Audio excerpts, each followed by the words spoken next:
Hour 2 Overdrive continues, brought to you by FanDuel. Brian Hayes, Dave Feschuk of the Toronto Star, TSN 1050 up on TSN 2. Big hour. Our buddy Eddie Olczyk will join us.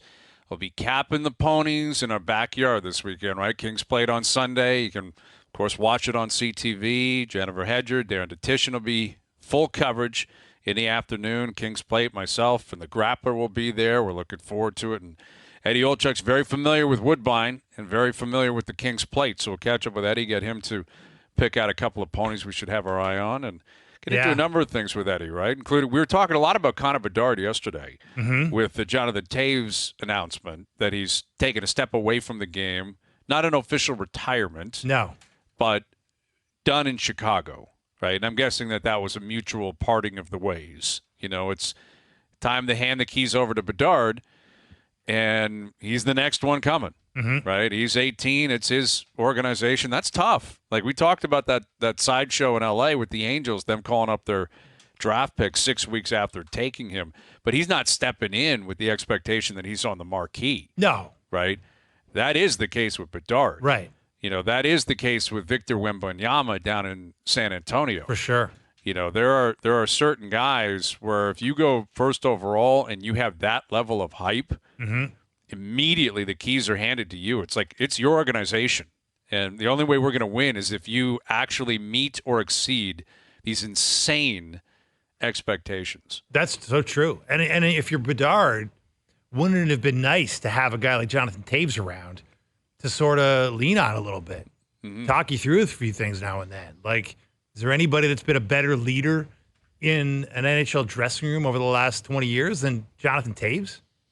He's had a great run, and I think at a minimum what he would do is, again, take the shine off you a little bit, and he would be speaking on your behalf every day. He could if you needed him to. Exactly. If you needed him to. Yeah. Now they have Perry there. They have Foligno there. Like, Nick Foligno is one of the great talkers in the game. Oh, no doubt. Like, Nick will be out there speaking every single day. They're paying him a lot of money. They're paying Foligno $4 million. Yeah, it's a bit like it's like a bit like the Fred VanVleet signing in Houston. Like, you're paying a guy to be a little bit of a babysitter, mentor to your young team, right? Right. You're the ambassador, and you have to speak. Like, right. It's understood. You get smoked 8-0. You go out and speak, and you explain everything, and you answer for everything. And that's exactly what, like, Fred did that effectively for the Raptors last year. Yeah. And he's going to do that in Houston. And Foligno and Perry are going to do that in Chicago. You're right. Bedard. Like, yeah, it's like we're going to overpay you a little bit, but guess what? We stink, and there's going to be a lot on you here. Yes, exactly. And we don't want everyone to look at the kids. Right. They got to look at you. Yes. Right? Like Fred, because Houston is not ready to take that big leap. They are not there. But they've got some really good young talent on that team. Outstanding. And the expectation is at some point it's going to start turning in the right direction. But until then, for $43 million a year, Fred, if we're losing, it's your fault. Yes. Right? You make sure it's not Jalen Green's fault.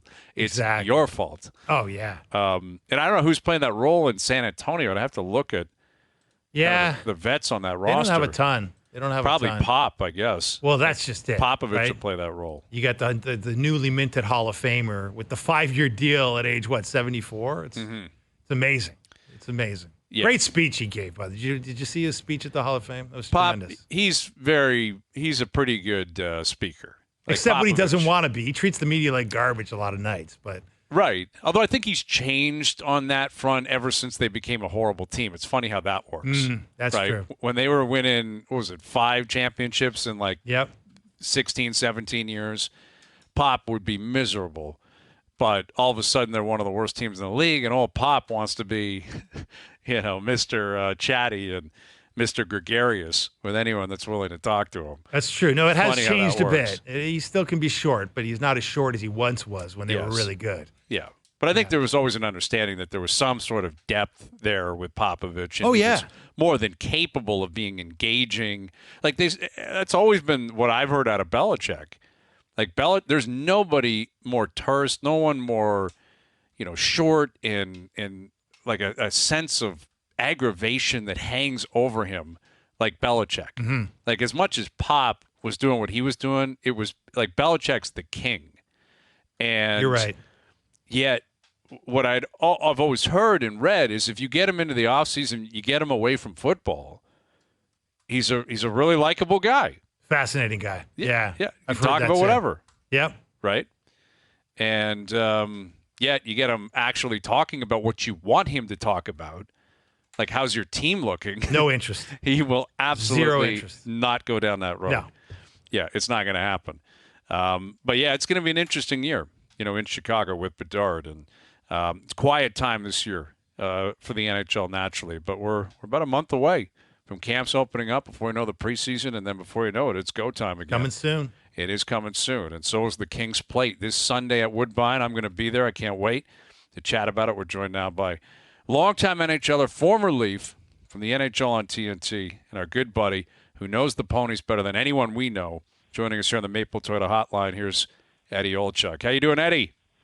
Hey, Brian, Dave. Nice to be with you guys, and I'm really looking forward to coming to TO. I'm working for NBC. We have horse racing at NBC, and I've been a part of the horse racing coverage I think since 2015. But anyways, I'm coming up for a Breeders' Cup Win and You're In on the 16th, the Breeders' Cup Mile. So I'm looking forward to the Woodbine Mile up there. So I'm looking forward to spending a weekend in TO. So I'm looking forward to coming up there. So I hope you guys Awesome. are good, and thanks for having me. Yeah, can't wait for that. And Woodbine's got a lot of history, right, when it comes to the ponies in North America. Oh, yeah. It's a great That's spot, right. pretty little spot. It is. I mean, obviously the multitude of grass courses and just the distances and the depth of the fields. I mean, being a handicapper and somebody that gets their feet wet on a daily basis when it comes to the equine athlete, very rarely you're seeing small fields. And as a horse player, you love when you see 10, 12. 13, 14 horse fields, and obviously the Kings played on Sunday of a full field, at least as of now. But yeah, it's world class racing, and that facility is obviously, you guys know, really changed over the years. I mean, I remember when I came to Toronto in the late 80s, 87, to 90, 91. I mean, it was just kind of on the verge, right? You still had Greenwood in the area, and it just you could see the possibilities, and it's become, I mean, obviously the purse money is unbelievable, but just the depth of competition there on a daily basis is just unbelievable. So a lot of exciting races coming up here in the next little while. Yeah, well, exactly. And the Kings Plate this Sunday, there's obviously a number of races that'll be going down, but when the big stuff actually happens, who are we looking at here, Eddie? Hook us up. I'm going to be there. I'm going to be in attendance, and I intend on putting some scratch down, and I am relying on your information. You are who I look to. You're the savant. What do we have? All right. We'll bring a couple of toonies and save a loony just for the subway, just in case. But, yes. I mean, look, this is a hell of a field. I mean, I think it's absolutely wide open race. I mean, I think when you look at morning lines and those type of things, I mean, I could have made 6, 7 horses, 4 or 5 to 1, and then just sit there and then say, this horse is 50 or this horse is 100. But I think you can go in a lot of different directions. But I mean, one horse that kind of sticks out to me that I'm going to be using, and of course I picked the horse that has the absolute most toughest name to say, and maybe in the history of horse racing, but it's going to be the 15 horse, and I think it's Kaipu is the name of the horse. The 15 horse. Okay. Yeah, exactly. Say that. Yeah, say that 3 times fast, and then you'll have the FCC and the ACC and the BCC off right up. You know what? But I think this race has some, has some juice in it, has some speed in it, but I don't think there's, anybody that's a real, get out there and let it all run. I mean, I think that the one horse I think that is probably going to be on the lead will be the 13 Paramount Prince for Mark Cassidy. But the 15 horse has only gone around one turn once in his life. And the last race, I think he made a little bit of a premature move. The morning line is 6 to 1. I thought that was maybe a little bit light, but the horse has run 11 times, only won 2. But has 7 seconds. So I'm looking for a little bit of value here. So I'll be going across the board, but my pick will be the 15, Kaipu, the 15, and I'm going to use the 2, Elysian Field, one of the fillies. I'm going to use the 3, who's a 30-1 in the morning line, Philip My Dear, for Kevin Attard. And then I'm also going to be using the 8, and I have to use the 8 because, of course, there's a Pucks and Ponies tie here. Wickenheiser, Nice. another horse for Kevin Attard, so I got to be using the 11, or the 8. I'm sorry. So I'll be using the 15 with the 2, the 3, and the 8. So, Brian, there's a couple different ways you can play. You can, like, if you're going to play the 15, I would certainly play win, play, show. So take 20 across or whatever, and then you could box up the 2, 3, 8, 15 and a trifecta. You want to get a little, exotic with some superfectas or exactas or whatever. Feel free, but I'm thinking maybe 8-1. That would be my line on the horse to 15. If it's 4 or 5-1, that would probably be a little bit less apt to be aggressive. But I'll be going in on the 15, and hopefully we can make a little bit of money. All right. Love it, Eddie. Well, Eddie, I'm intrigued by the way you think about this stuff because you got famous earlier this summer for your big moment at the Hawthorne Invitational Handicappers Tournament where you picked an 80-1 shot and the horse came in for you and you had a hell of a celebration that went viral. How much do you look at this? That's the first time, by the way, that I think I've ever gone viral. So how about that, Eddie? That was awesome. We played it about 15 times on this show. We loved it, man. That was one of the great clips of 2023, no question. Yeah, if my mom was still alive, I think she would have probably been very disappointed at the end result. But at the end result of me being on the video of what I said, but it drew me back into being in a celebration pile in the National Hockey League after being a part of our team scoring a goal. And, it seems like it's the phrase of every generation, regardless if it's the Gen Zs, XBs, whatever I was back in the day. It's like F&A. Like every time you come into those piles, it's F&A, right? And the only thing, because I'm playing in this tournament and having a good day, and I just said, I like this horse. The horse doesn't know his odds, and I just said, you know what? I think this horse can get brave. And I never thought in a million years the horse would be 80-1. So I'm playing in a tournament, and they have to allocate a certain amount of funds, and I thought maybe 30-1. Like I'm talking about the horse that I like in the King's Plate, but I'm just like 25, 30-1. I said, and all of a sudden the horse is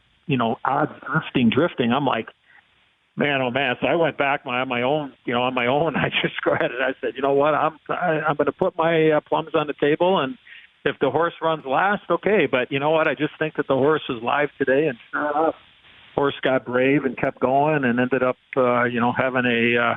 I don't know if you guys have ever seen the movie Let It Ride, but there's a line in the movie there with Richard Dreyfuss is that it was a very good day. That's all I will say. Right. Yes. Yeah. Well, I wanted to ask you though, like when you got such a big field here in the King's Plate, right? You see so many short fields in horse racing these days, but this is a 19-horse field if all goes well. Yeah. And you got some horses with big numbers attached to them on the morning line. You got a bunch of 50-1 shots, a bunch of 30-1 shots. Yeah. Like as a handicapper, how much time do you spend kind of looking at those horses and seeing if those numbers maybe are value numbers? Yeah, I mean, I think anytime that you can get that big, that's a great question. I think anytime you can get that big of a field where you can get some, really good value, and it doesn't even have to, because look, I would imagine that, the King's Plate, would be a lot like the Derby down here, where you're going to get a lot of people that will be watching just because it's the biggest race in Canada, and it might be the only race that they watch, all year long. And then there may be some people that want to, go ahead and get some action in on the race. So maybe sometimes some of the money that goes into the pools maybe won't be as wise or as sharp maybe as that, the big handicappers or the syndicates that play and spend a lot of money in the races. So the value might be there. So you may look at it, like I said earlier, with the 15, I'm thinking more in that 8-1 range. And if that is indeed the case, that hits me right between the eyes. But other people may say, you know what, that's a little too low for me. I'd rather be going for a horse that's 12, 15-1 in a 18 or 19 horse field. So I think it is about philosophy, and you try to, at least I try to do, and I've always try this, and it's worked really well some days, and then other days there could be a one-horse field and I still lose. Sometimes it's just that's the way that that's the way that the horse runs, or the puck bounces sometimes. But you try to figure out how you see the race running, how is it playing that particular day, is there any bias, and you just try to put it into a formula, and then you pick it up and look at it. I would not talk anybody off of, especially because you have to be able to stick handle and navigate your way through, like you're saying, Dave, an 18 or a 19 horse field. You just, like, if you're a horse that comes from, the clouds, well, you're going to have to navigate horses stopping, horses, veering in and out. So if you're, if you're a believer of being a little bit more close, being a little bit more upfront, which I think exactly is as I change glasses here because I can't see anything anymore. Like the two horses are horse that underneath will probably be somewhere in mid pack. I mentioned Wickenheiser, another horse that will be coming from probably more towards the back. The 15 that I like should be in that. I'm hoping that the 15 will be sitting maybe fifth or sixth, somewhere in that range. Anything less than that, like closer to lead, would be great. And look, you need a little bit of luck when you're going in a big field like that. With Eddie Olczyk, and again, we got the Kings Plate this Sunday. We've been discussing that, and prior to having you on, Eddie, we were talking about a couple of Clydesdales rolling into the NHL and the NBA. Obviously, Bedard in a city with a team you're familiar with. You got Victor Wembanyama down in San Antonio. Like, these are two of the most hyped prospects we can recall in a long, long time. And, I'm curious, how you feel about the ability for these teams to protect those guys, because there's a reason they're in Chicago and San Antonio, respectively. It's because those teams have not been any good, and they're not expected to turn it around right away. The Blackhawks threw some pretty big money at Nick Foligno, who's a great guy, great leader. Big money at Corey Perry, the same thing applies. Doesn't seem to be that veteran presence that sticks out in San Antonio. But, how important do you think it is, forget what these talents are all about, wins and losses, having vets in the room to just kind of protect these two guys? Well, it's huge, Bryan. To me, I think Nick Foligno was one of the best free agent signings by any team this year. And look, did they overpay him? Yes. I mean, but they had cap room, and they need to get to the floor. And when you're going to bring in a guy like that's been around the block, and to be able to keep everybody honest and to help mentor a guy like Connor Bedard, that is so important. Look, I lived it in Pittsburgh. I was coaching in Pittsburgh when we were lucky enough to win the lottery over Anaheim, by the way. How about Anaheim? Think about Anaheim back, how many years ago now is that? Is that 18 years ago? Yeah, 18. Where it's Anaheim and Pittsburgh. I'm coaching in Pittsburgh, and we win the lottery. We get Crosby. And then fast forward all these years later, and it's Anaheim and Chicago. And Chicago gets Bedard, and Wild. and I think that Philly's a pretty. I'm sorry. I think obviously Carlson and Fantilli, but you have two players that are coming in, and Anaheim's right there, and they lose both of those. However you want to call it, they lose both of them, and they don't get either one of those guys. So. I lived it in Pittsburgh when we got Sid, and it was so important to make sure that you have the right agenda-led veteran guys. And a guy like Nick Foligno, I think, to me, is absolutely perfect for a guy like Connor Bedard. We had a couple of guys in Pittsburgh that were right. We had a couple of guys that were on self-led agendas and made life really difficult. And that needed to be addressed, and it was addressed, and, eventually ended up getting fired a couple of months later, but that's neither here nor there. You need to make sure that you are having the right guys, to your point, Bryan, about having veteran guys in there to show the player not only on the ice and in practice and in games, but also, how you carry yourself and just, again, to have somebody to lean on and somebody that's been around. I never played with Nick's dad. I never played with Mike. I played against him, obviously, many, many years. But, Marcus and Nick Foligno are two guys. They're two of my favorite guys that I get to cover, on a nightly basis in the National Hockey League. So it's an important step. but again, you got to have good players around to be able to play in this league, and they've certainly started on the right foot here by winning the lottery and getting a guy like Bedard. And unfortunately for the Blackhawks, I mean, you guys might want to take 5 minutes and take a look at their schedule to start the season. Mm-hmm. But I mean, I'm going to just tell you, like, it's a Stanley Cup schedule. Like, when you look at it, because their first 5 games are on the road. They open up in Pittsburgh and in Boston. I think they're in. I want to say that they're in Montreal and Toronto. Yeah, they are. Trip. That's like, right. I think Quick. they're in very, very early. Yep. And I think they end in Colorado. Yeah. But if you look at their first 15 games of the season, you'd sit there and go, "Oh man."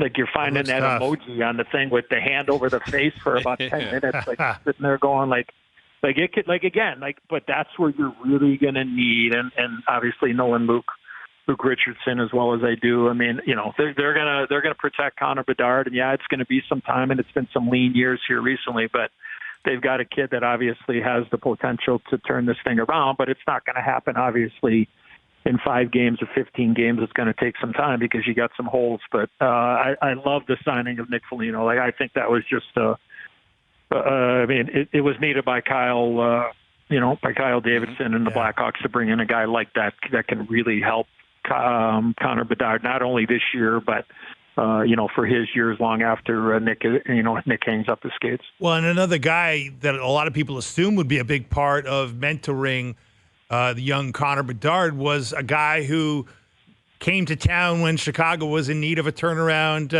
about 15 years ago. And that's, of course, Jonathan Taves, Eddie. And he just announced that he's not going to be, playing hockey this year. He's going to step away from the game. He's not fully retired, was the way he phrased it, but he will not be around. What did you make of that? And what do you think is next for this guy who's been, 3-time Stanley Cup champion, a longtime captain of that team, but has had some health problems and, hasn't found a way to be a consistent force on the ice lately? Yeah, I mean, obviously, first and foremost, I mean, knowing and having a relationship for as long as I had with Johnny since he came into the National Hockey League and doing, local Blackhawk games here for pretty much 98% of his career to this point. I just want him to be healthy and be at peace. And if this what he needs to do, then he should have all of our support, and he certainly has my support, and just want him to get into a good place. And then, whatever happens. I mean, I communicate with him often. I saw him the other day unfortunately at Rocky Wirtz's, at his service the other day after passing, and Johnny looks good, and it was just great to see him, and I just wish him well. But it's the real world. It's these athletes, these incredible athletes that have done so much, not only locally but obviously nationally. And Johnny, playing for Team Canada for all those years. I mean, he's done so much, but you just want these guys to be healthy. And yeah, I'm sure we'd love to see him play again. And, but at the end of the day, you want him to be able to go on and just be at peace and be comfortable and move on to the next chapter of life when they're ready. And hopefully for him, he will get that opportunity. And, but, look at, he's been a great pro, and, I don't think there's any doubt he'll go into the Hockey Hall of Fame at some point when his career is over. And, change isn't good. It's not easy, especially when you get to the back nine and you're in the, you're on the 18th fairway, and you can kind of see that, the time is coming up here. But I just hope, like I said, he gets healthy and he's feeling good and he's at peace. And, but it was just, he sent out a real beautiful message to the fan base and to the hockey community, and hopefully everybody respects his privacy at this point, and whatever happens moving forward, he'll go down as one of the great Blackhawks of all time. And when he's ready to make a decision, we'll all be ready to listen, and hopefully it's, like I said, it's whatever he wants, and if he feels good, then we should all follow suit. All right, Eddie, we'll leave it there. If I could, real quick, guys. Yep. Sorry, we over the last 24 hours, we lost a great voice of the National Hockey League, and RJ and Rick Jeanneret, the voice of the Buffalo Sabres, pretty much forever. And certainly condolences go out to RJ's family and to the Buffalo Sabres and their fan base. You're just always a terrific guy to be covered by as a player, as a coach. But I really got a chance to know him over my years as a broadcaster. And one thing, and not oddly enough, but he spent a lot of days over at Fort Erie. And he liked to get his feet wet on the ponies, and we kind of hit up a relationship, and that kind of brought us together even closer, not only the great game of hockey. So trust me when I say we had a few conversations about pucks, but we had a lot more conversations about the ponies, and we're going to miss him. But he was a Hall of Famer through and through, and we're certainly sending out our love and best wishes to the entire RJ family and the Buffalo Sabres. Yeah, well put. And I appreciate you bringing that up, Eddie. It's a great point. Well, we'll leave it there. We love the insight. We love having you on whenever we can, Eddie, and enjoy the rest of the summer. We'll do it again soon. Thank you, buddy. I hope so. I'll be in Toronto in the middle of September, so if you want any action, hey, if we can make a little cash this weekend, then you can have me back for the Woodbine Mile, and hopefully we can maybe we can do some more damage the following week. You guys have a great weekend. Thanks for having me. Thanks, Eddie. All right, pal. There he is, Eddie Olczyk. Joining us here on the Maple Toyota Hotline. Build your next dream Toyota at Maple Toyota, and check out Maple Toyota's pre-owned inventory arriving daily. It's time to Toyota. Visit mapletoyota.com. Yeah, the sad news last night, the passing of Rick Jeanneret, one of the true voices of the sport. You know, obviously the voice of the Sabres, but if you've been a fan of hockey at any point over the last 30, 40 years, you could hear him say one word. You're like, that's Rick Jeanneret. What a voice, man. One word. You're like, that's him. And the thing I didn't realize, you know, he's the longest tenured play-by-play guy in the history of the league. Wow. Which is amazing. Goes back to 72. Goes back to 1971-72. Wow. Which was probably was that their inaugural season? I think it would have been. But anyway, no, I think it was right around there. But okay. But you know what, Hayes? Like, I grew up between Toronto and Buffalo and St. Catharines, and so we went to Leaf games, we went to Sabres games. But you know what? When it was nighttime, my parents told me to go to bed. And, you know, I'm old enough that the games weren't always on, right? There weren't always sports games on TV, kids, back in the day. What I would do, one of my great pleasures of my childhood was just getting a little radio. I had one of those little mono earphones. You put the earphone in, you lie on your pillow, you leave, you know, your parents aren't mad. You don't have your lights on, but you got your radio on. And to tune into Rick Jeanneret in a Sabres broadcast, man. Like, oh, yeah. It was just, I don't know, like, of all the things that made you love sports, like that guy's energy, and you know the famous calls, the La Fontaine and the Mayday. Yeah, Mayday. That's one of the greats ever. But just like his nightly energy was just incredible. Like he made you feel like you were in the rink, and he made you excited about every play. And I don't know how many guys have had that kind of, like. It's very difficult to do. Very tough to do it on a nightly basis. Yeah, to be synonymous with the team and at times bigger than the team is very difficult to do. It speaks to longevity. It speaks to talent, and how you connect with an audience, a fan base, and a community, really. Yeah. You know, that's like if you're talking the voice of a team, you're talking about someone that loves the team.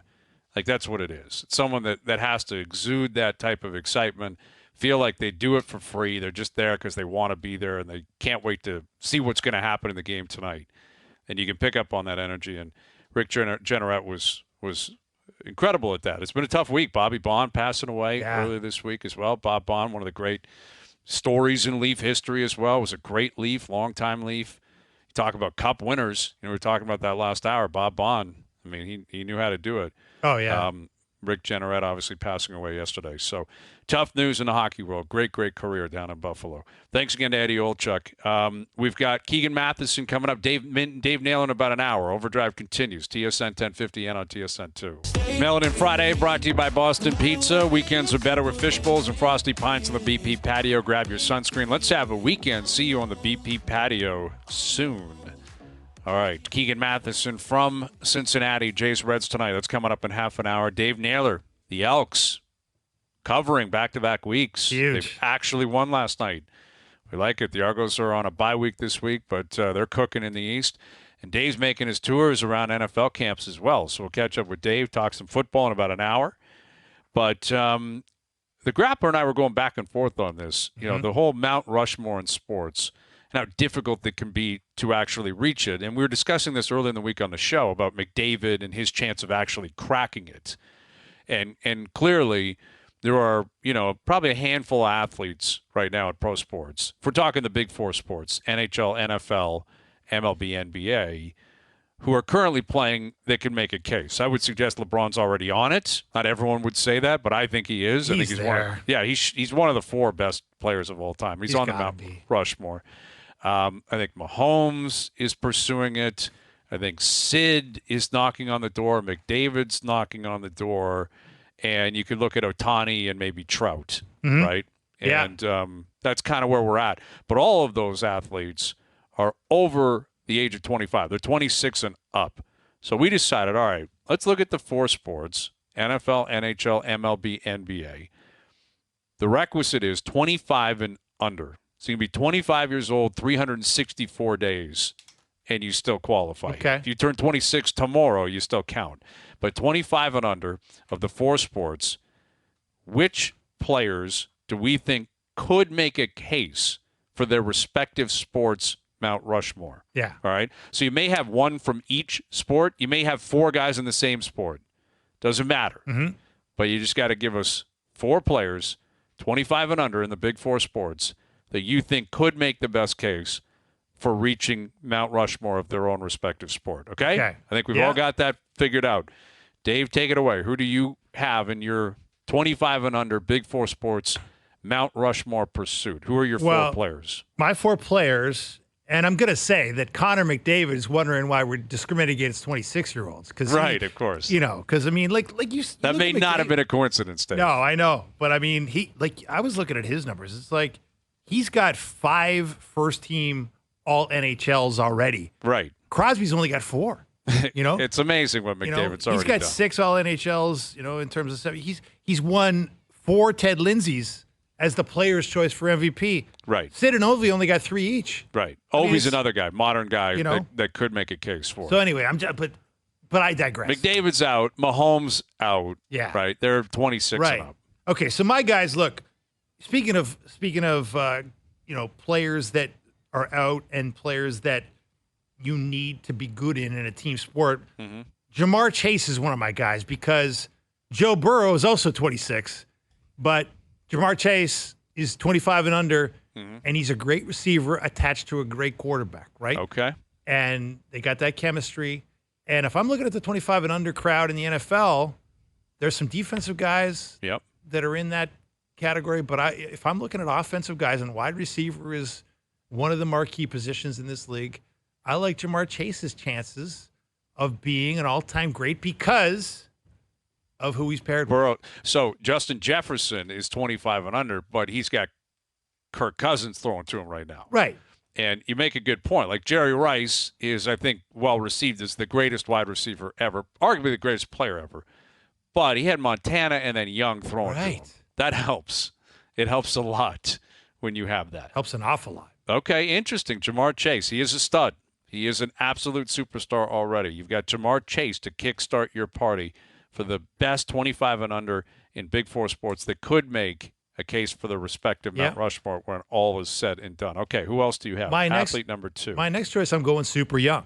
I'm going to Victor, the aforementioned Victor Wembanyama. Okay. Because I looked at all the other guys that are 25 and under, and I started poking holes in all of them in the NBA. Like Luka. He'd probably be on the list. He'd probably be number 1 on the list of best players 25 and under right now. But do I like Luka's chances of becoming an all-time great? You know, I don't. Okay. I don't. There's certain things about him. I've never loved the conditioning aspect. He always seems to carry around a little too much weight. The defensive side of the ball is not his favorite place. And so, as much as I love watching Luka, I've been lucky enough to sit courtside watching Luka, and it is a sight to see. Like he plays the game in an amazing way.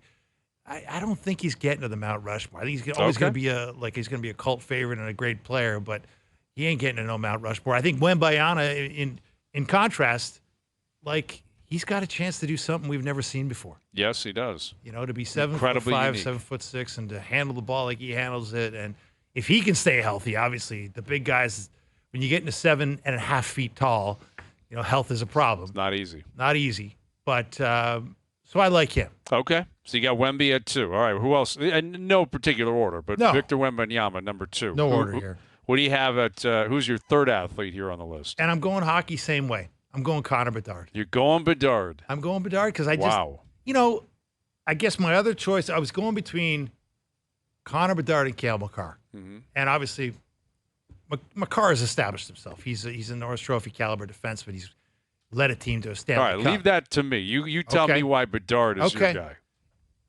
For the very reason that the bar is so high here, right? The idea that you're going to get to a Mount Rushmore situation, and if it's 4 guys, four all-time best, let's even say we do the Charles Barkley Mount Rushmore, where he submitted like 7 or 8 names for his Mount Rushmore Right. Of the NBA. It's just so tough to get there, right? And that's why I'm going to guys that we haven't seen everything from. We haven't seen their best yet. I think we've seen Makar's best, or pretty close. And I don't think it's going to get him there. Like, he's not going to be one of the great defensemen of all time. He'll be in maybe the top 10 defensemen of all time, maybe the top 5 if he keeps going and wins a couple more cups and a few more Norrises. But it's just such a hard thing to get to, right?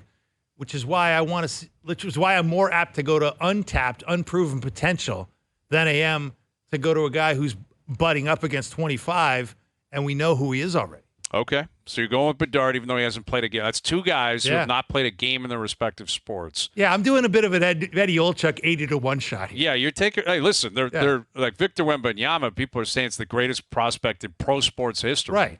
And obviously, we're well aware of Bedard in terms of hype. You know, it's relative, but it's the Crosby, McDavid, Lindros, Lemieux, Gretzky area. Yeah. As opposed to the next level. Like, he's at that elite level of hype. So, okay, I like it. You got Bedard. And who do you have as And your my last fourth? one is Alex Anthopoulos, this guy out in Atlanta.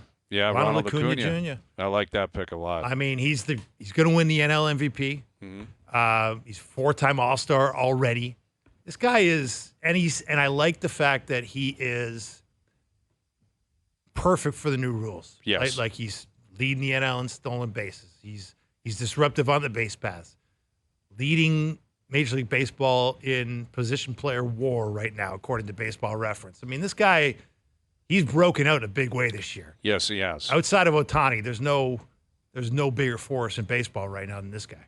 I love that pick. I thought long and hard. I didn't end up taking him, but there's your list, all right? 25 and under in the Big Four sports. Which players does Dave Feschuk believe will have the best chance at pursuing Mount Rushmore status in their respective sport? He's got Ronald Acuna Jr., Connor Bedard, Victor Wembanyama, Jamar Chase. And Acuna, I'm with you in terms of him representing the new era.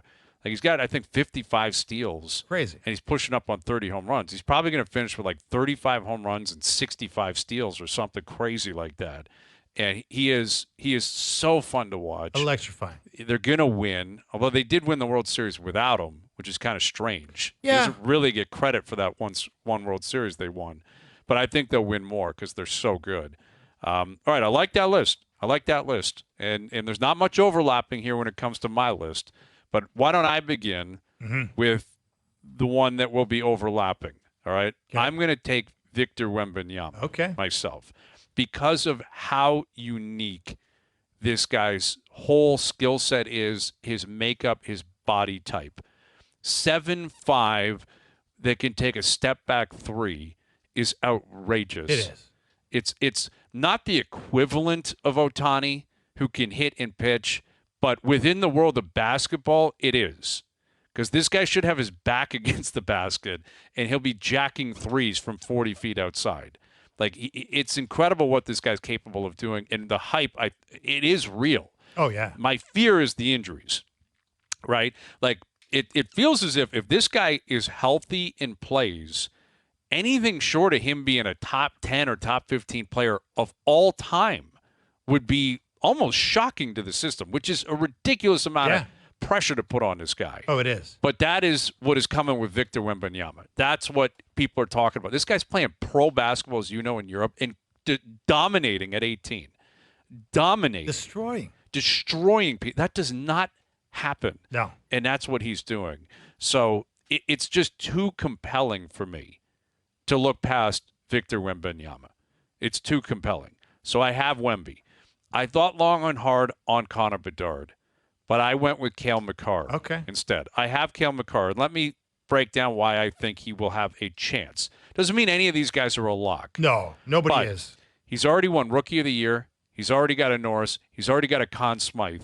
He's already got a Cup, and he had a World Junior where he was the best player on that team, give or take. Very true. So you look at that alone. This guy's already he's more than a point a game. He's played upwards of, I think, 270 games, got like 285 points, give or take. So more than point a game, all that hardware already.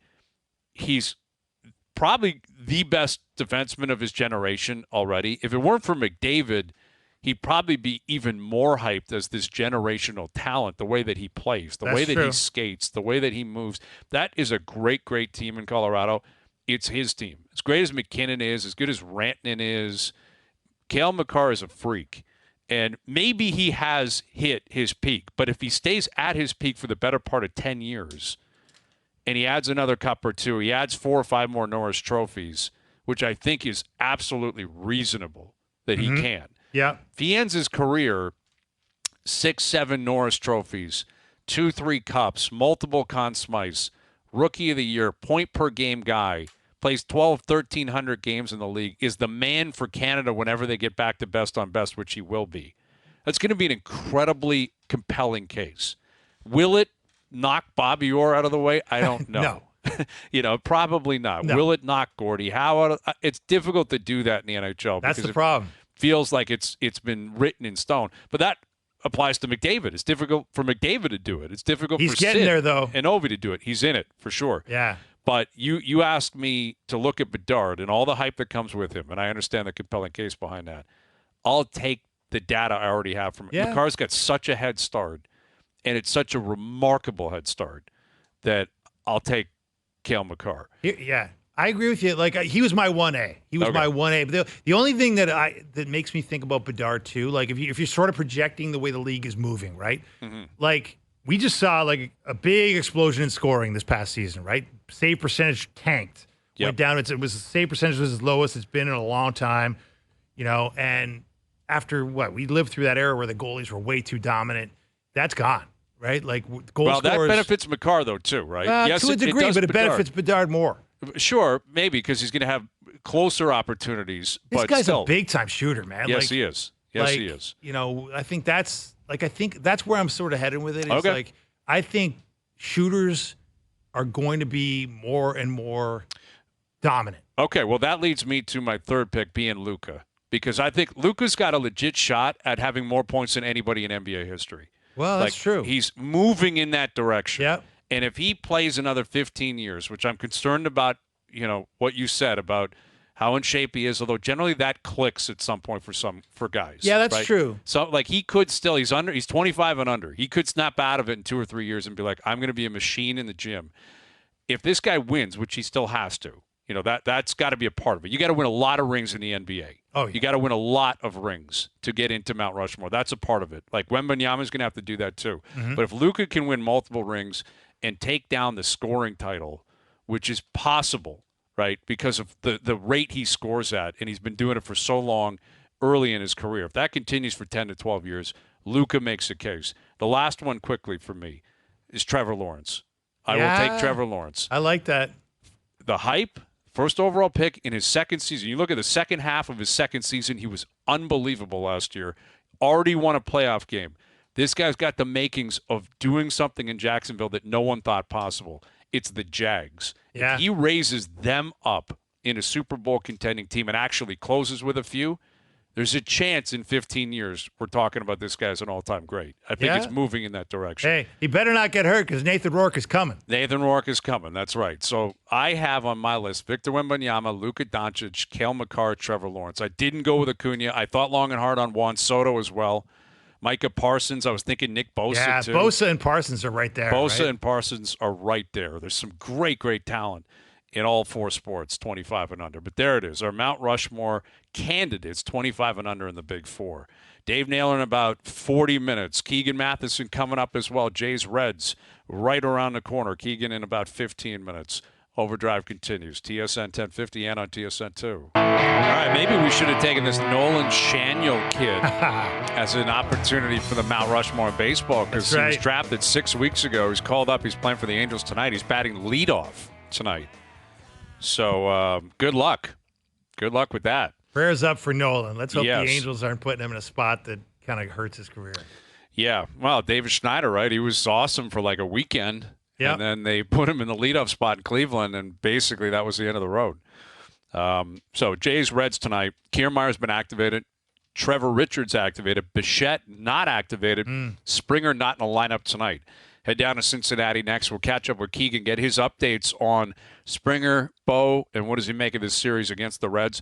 Dave Naylor still to come as well. We got our best bets brought to you by FanDuel right around the corner as well. So Jays Reds tonight, looking ahead to the Kings plate. We're looking forward to that on Sunday. Final hour up next. OverDrive continues. TSN 1050 and on TSN 2.